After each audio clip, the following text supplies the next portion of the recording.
안녕하세요. 외신캐스터 박재은입니다. 오늘도 미국 소식 전달을 해드릴 예정인데요. 간밤 미증시는 조정을 받는 모습이었습니다.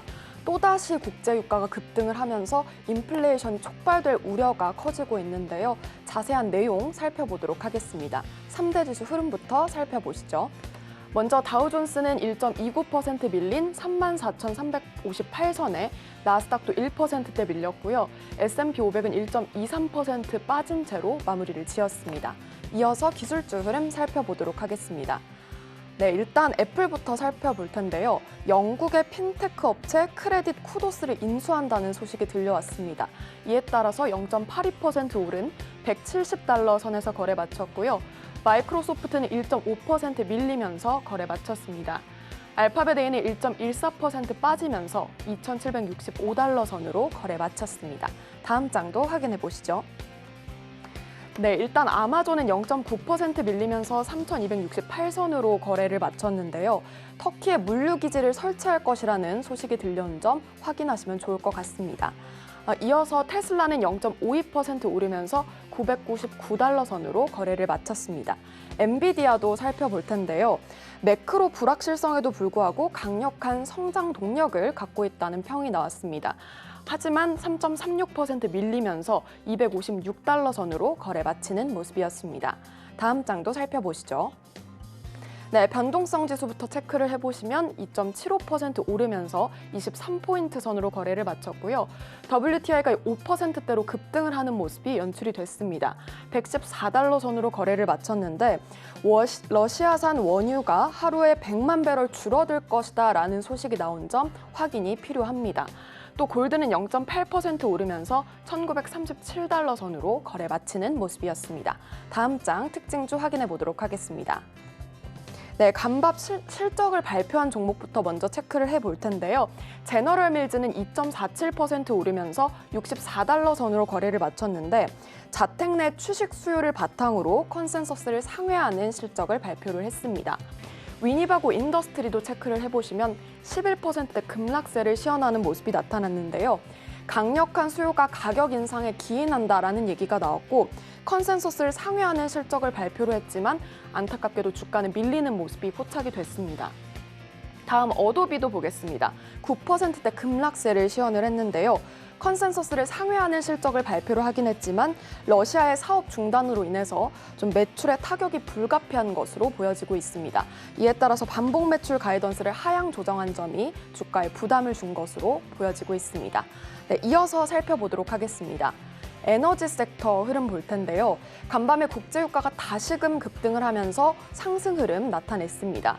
엑슨모빌은 1.58% 오르면서 마쳤고요. 쉐브론은 1%대, 헬스코퍼레이션은 4% 이상 급등하면서 마무리 지었습니다.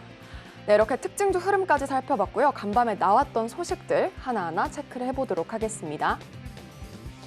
간밤 국제유가가 또다시 급등을 하면서 투심이 급격하게 위축되는 모습이 나타났는데요. 러시아산 원유 제재가 미국 경제에 미치는 영향을 하나하나 체크해 보도록 하겠습니다. A Russian oil sparked U.S. recession. This is how it could happen. 네, 러시아산 원유 제재가 미국의 침체를 가져올 수 있다라는 기사가 나왔는데요. 자세히 좀 부제부터 살펴보도록 하겠습니다.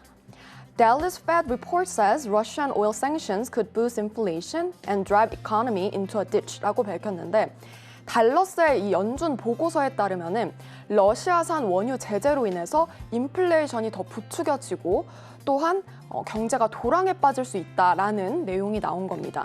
자세한 내용을 살펴보면 A global recession seems unavoidable 이라고 밝히면서 현재 글로벌 침체가 불가피한 상황이다라고 강조를 하기도 했는데요.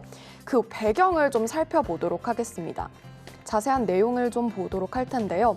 The diminished supply along with the shortage of fertilizer produced from natural gas will drive up global food prices and reinforce the growth retarding and inflationary effects of higher fuel prices라고 밝히면서 문제점이 천연가스를 원료로 하는 비료가 부족 사태에 빠지자 공급 부족 현상은 더 심화가 되고 있고 이로 인해서 세계 식량 가격은 더 올라가며 연료 가격 인상에 따라서 성장 억제 그리고 인플레이션 효과가 강화될 것이다라고 보고 있습니다. 이렇게 좀 심각한 상황인데 JP모건의 최고 경영자는 이에 따라서 이런 내용을 발표를 하기도 했습니다. Top banker urges Biden to back more fossil fuel production as well as green energy라고 밝히면서 관련자가 이렇게 밝힌 겁니다. JP모건의 최고 경영자는 조 바이든 미국 대통령에게 에너지 자원을 확보하기 위해서 마셜 플랜을 좀 촉구를 하는 모습이 나타났는데요. 이렇게 상품 시장이 이슈가 되면서 국내외 에너지 섹터에 지금 관심이 집중이 되고 있습니다. 이에 따라서 신승용 대표께서 관련해서 자세한 투자 전략 짜드릴 예정이니까 함께 체크해보면 좋을 것 같습니다. 이어서 다음 기사도 살펴보도록 하겠습니다. 네, 최근 코로나 재확산이 또다시 심각해지고 있는 가운데 코로나 변이 관련한 뉴스가 나왔는데요. 자세히 살펴보도록 하겠습니다. Omicron stealth subvariant BA2 could go wild in Europe before going global. 이라고 밝혔습니다. 네, 오미크론의 또 다른 변이죠. 스텔스 오미크론이 또다시 이제 좀 문제가 되면서 유럽에서 지금 확산을 하고 있다라는 내용이 나왔는데요. 자세한 내용 들여다보도록 하겠습니다. 일단 오미크론 BA2 변이는 미국에서 곧 우세종이 될 것으로 보여지고 있는데요. 파우치 박사는 또 다른 확진자 급증이 일어날 수 있기 때문에 우려를 하고 있는 상황이 나타났습니다. 자세한 전문가의 의견을 보도록 할 텐데요. But the situation in Europe is a bit bumpy at the moment, and in Germany, the case numbers are at very, very high level, and they're still increasing and have been increasing for quite some time. 이라고 밝히면서 유럽에 특히 상황이 심각하다면서 특히나 독일의 확진자 수가 최근 급증하고 있는 점을 예를 들었습니다. 그리고 계속해서 증가를 하고 있고 앞으로도 증가세는 계속될 것으로 보여지고 있는데요. 이렇게 글로벌 확산이 우려되면서 또 다른 내용이 나오기도 했습니다. 바로 There are also quite a few reports that people who got an Omicron infection or BA1 variant, then a few weeks later got BA2 infection이라고 밝힌 건데요. 이 BA1 바이러스를 걸리고 나서 몇 주 후에 BA2 바이러스를 또 걸리는 사태도 나타나고 있다고 합니다. 이렇게 지금 아메리카 지역에서 우세하게 나타나고 있는 스텔스 오미크론인데 코로나 추이는 앞으로 계속해서 저희가 업데이트해드리도록 하겠습니다. 네, 마지막 기사 살펴보도록 하겠습니다. 최근 연준의 빅스텝 가능성이 시사가 되고 있는 가운데 국채 수익률의 흐름을 점검해 보도록 할 텐데요. 자세한 기사 살펴보도록 하겠습니다.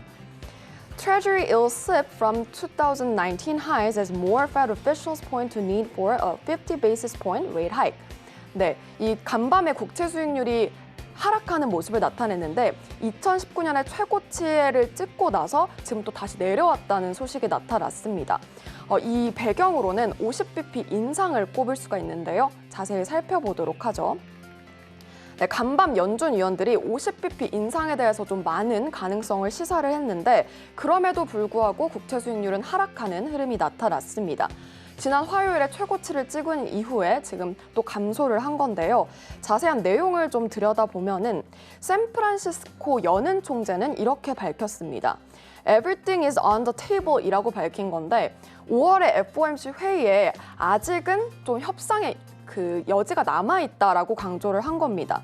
이 협상의 여지라는 것은 50bp 금리 인상 그리고 대차 대조표 축소에 관한 내용일 것으로 지금 보여지고 있는데요. 클리브랜드 연은 총재도 이렇게 얘기를 했습니다.